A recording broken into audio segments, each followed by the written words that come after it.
Welcome to another Indie Dev Showcase, highlighting the many indie games we play here on the channel. If you'd like to submit a game for a future video, please reach out. But otherwise, let's begin.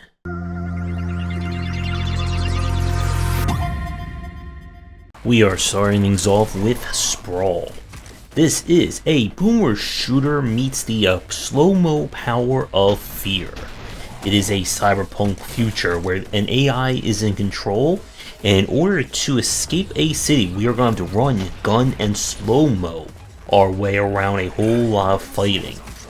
Now, one thing to keep in mind, the footage you are seeing is taken from kind of the first week of the game's release, and since the game has been out, there have been balance patches and other updates done to it, which have improved and I think have changed some of the aspects of it.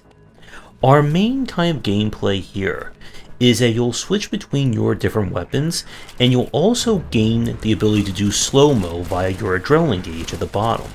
Now, adrenaline is required almost in a lot of these situations. You will always be outnumbered and outgunned, and using slow-mo will allow you to easily target enemy weak points and go for very crucial quick kills.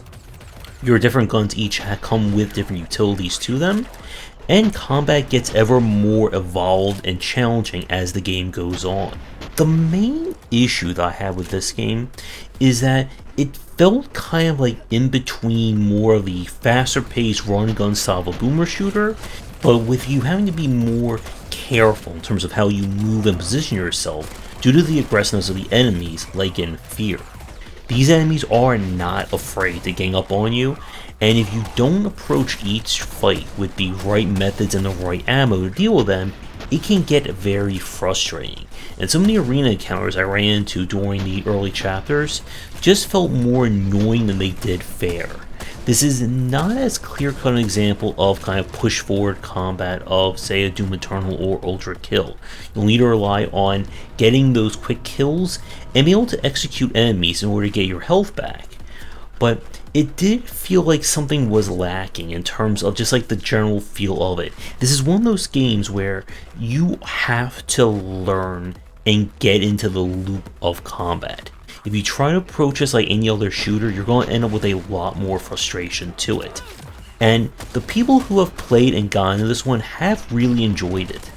If you're a fan of very fast-paced shooting and looking for another very challenging take, I would definitely recommend checking this one out, because either you're going to really love this game for its quirks, or it's just not going to work for you. We now switch over to Adore.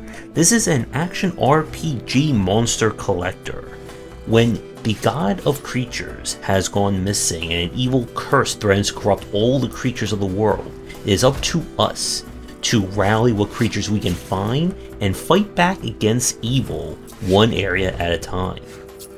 This is a very interesting mix of designs. It feels kind of like an action roguelite meets like a Pokemon or again a creature collector. How this one works is that you'll be able to capture creatures by fighting them in the wild. Whatever creatures you capture, you can train them, level them up, and equip different groupings based on their kind of backgrounds or their specialties, and there are synergy bonuses and stuff like that. You can have up to 4 creatures equipped at one time, and their specials and such will be kind of available at the bottom of the screen. Your missions complete different objectives which will allow you to level up, gain more power, and get access to more creatures, which will then allow you to go further, get more power, and all that great stuff. This is a very curious game. It really does occupy in this like middle ground between what we typically play as an action roguelite, but still having kind of the creature management, creature cultivation of that style. Like our previous game, this is one that I definitely recommend you check out if you have any interest in this style. While if you're hoping for like a full-on like Pokemon or very involved in terms of creature cultivation and stuff like that, you're not going to find that here, but this loop is very engaging and definitely one I would recommend anyone check out if you're looking for kind of a more action-oriented take on the creature collector. We now go to a soda crisis, when aliens come and steal the world's supply of soda, which I take very personal offense to. It is up to us to go on a mission to save our supply of soda by shooting lots and lots of aliens. This is an action game with a heavy emphasis on action. You'll go from level to level, shooting your way through aliens, robots, and more. The game features a very healthy and involved upgrade and kind of customization track for it. You'll find different weapons and modifiers you can equip to your character. This can change your character's base properties, as well as parts to change how your guns work. You also can find batteries in the world, which allow you to basically equip more and expensive perks as you get further in. Each level has a kind of set path, but some levels do feature secrets and bonus things you can find in it. Our gunplay here is again heavily fast-paced, as you'll be able to use the different weapons and sub-items in order to blast your way through. In terms of difficulty, this one I would say can be on the moderate to moderately challenging side. You're going to be attacked at from all angles, and as you get further in, more and more platforming and challenges along those lines will be introduced. I really hoped that there was going to be more of like a multiplayer aspect, because this game definitely screams to have like 2 to 3 players all running, gunning, grenading, and jumping around. But this is a fantastic game if you really like soda or you really like shooting. And if you like both, then you're definitely going to want to check this one out. We now go to Temple of Starlight. This is a first-person puzzle game where our key mechanic here is using light and color to turn on or turn off various walls and environmental objects. Our story is that we are exploring the remains of an ancient civilization that used starlight in order to kind of power itself. And when the starlight goes missing, it's up to the remaining elders to try and figure out how to make things work. The game features a somewhat kind of like choose your own adventure style for the story, as after every mission or so, you'll be able to choose from different paths to represent what the elders decide to go with for a specific challenge or situation. As you get through things, I don't know if there are multiple endings or if your path affects the puzzles. Our puzzle logic here again, I would say is on the moderate to moderately challenging side. This is not a game built around movement tech or any kind of motion or that kind of thing. This is all about using the light and various devices in order to make your way through the puzzles. And while it starts off fairly simple, it soon gets far more complicated as more colors are introduced and the actual puzzles get larger and larger.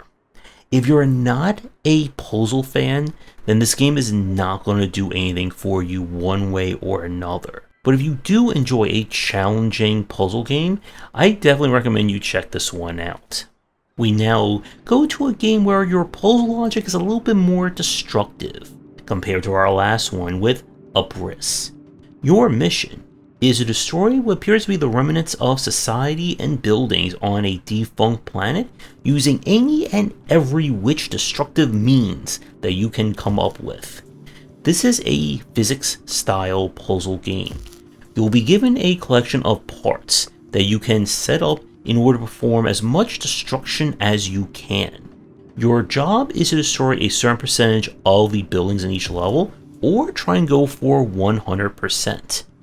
The game in a way reminds me of the kind of construction vehicle-based challenges of something like Banjo-Kazooie Nuts and Bolts, and that indie game I think was called Besieged as well. As you figure things out, you're going to be able to set up all kinds of strange and wild contraptions and implements of destruction along the way.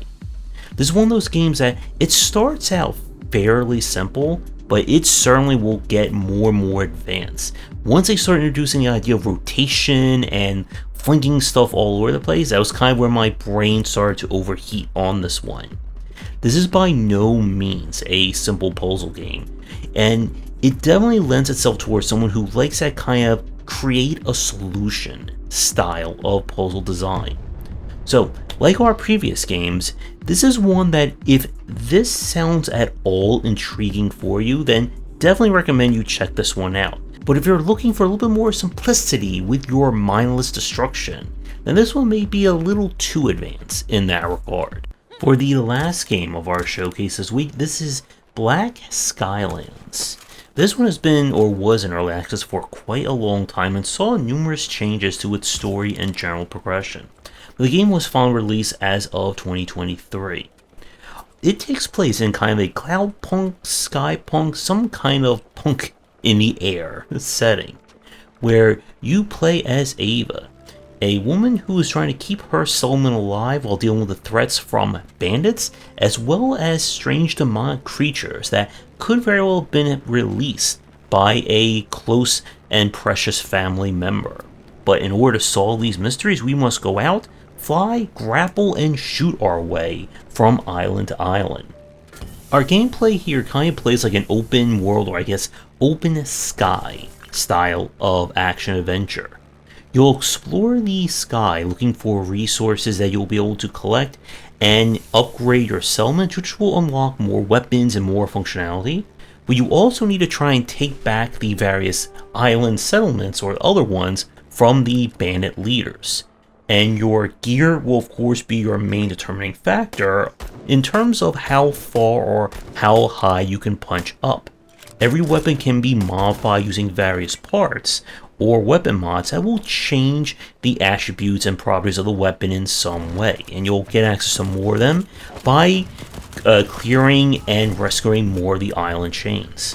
Now, the entire combat and gameplay, as you can see, is played top down. This can make it a little bit tricky when it comes to fighting enemies. You'll be able to run, dodge, shoot, and you even have access to a grapple that can launch you across gaps or pull you towards enemies or pull them towards you, or just fling them into a pit or into the open sky and get rid of them that way.